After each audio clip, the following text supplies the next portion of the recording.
صحافیوں کے خلاف بڑھتے ہوئے جرائم کے خاتمے کا عالمی دن منایا جا رہا ہے۔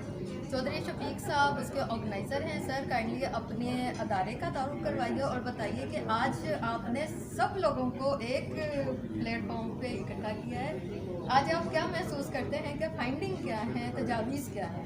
میڈم میرا ادارہ پارلیمنٹریز کمیشن آف ہیومن رائٹس، یہ یقیناً پارلیمنٹ کے کراس پارٹی فورم ہے جن دو سے ریاستانی سربراہ میں کام کر رہے ہیں پارلیمنٹ کے ذریعے ہیومن رائٹس کے ایشوز کو اٹھانے کے حوالے سے، اور پالیسی انٹرونشنز کرتے ہیں قانون سازی کے حوالے سے، گورنمنٹ کی پالیسی کے حوالے سے۔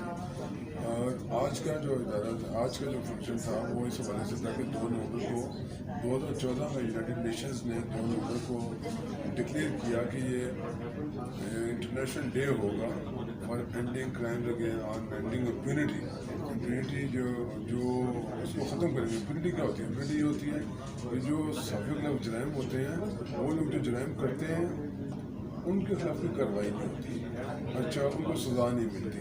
تو جب تک صحافی جو ہے وہ بلا خوف و خطر فری ماحول میں کام نہیں کریں گے تو اس ملک میں اظہار رائے کی آزادی نہیں ہوگی، اور نہ ہی اس ملک میں سوچ کی آزادی ہوگی، نہ ہی تخیل کی آزادی ہوگی۔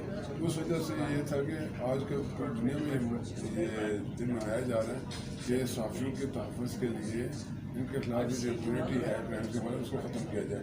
اس وجہ سے دن منایا گیا، اور ہم نے گورنمنٹ کے لوگوں کو اسٹیپ لایا، پارلیمنٹ کو بھی بلایا، صحافیوں کو بلایا اس لیے کہ ہم اپنے حقیقت پسندانہ انداز میں اپنے ملک کے صورتحال کا تجزیہ کریں اور دیکھیں کہ اس صورتحال کے تدارک کے لیے جس میں صحافی خوف راز و خدا میں کام کر رہے ہیں ہمارے ملک میں، اور صحافی کو جو ہے نہ کوئی جمہوریت ہے نہ کوئی نظام ہے، ہمارے تو اہل انسانیوں کو کافی اس میں یقین ہے، تو اس فضا کو ختم کرنے کے لیے تمام ادارے اپنا اپنا کردار کیسے ادا کر سکتے ہیں۔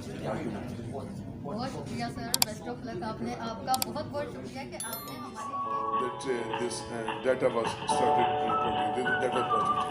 Nevertheless, I think that we still have many challenges because the situation has not improved. Although there are some positive initiatives on the part of government, but on the ground situation has not improved. On the ground, the situation is still the same, but I think it is worsening. More and more cases of threats of violence and intimidation and harassment have been reported.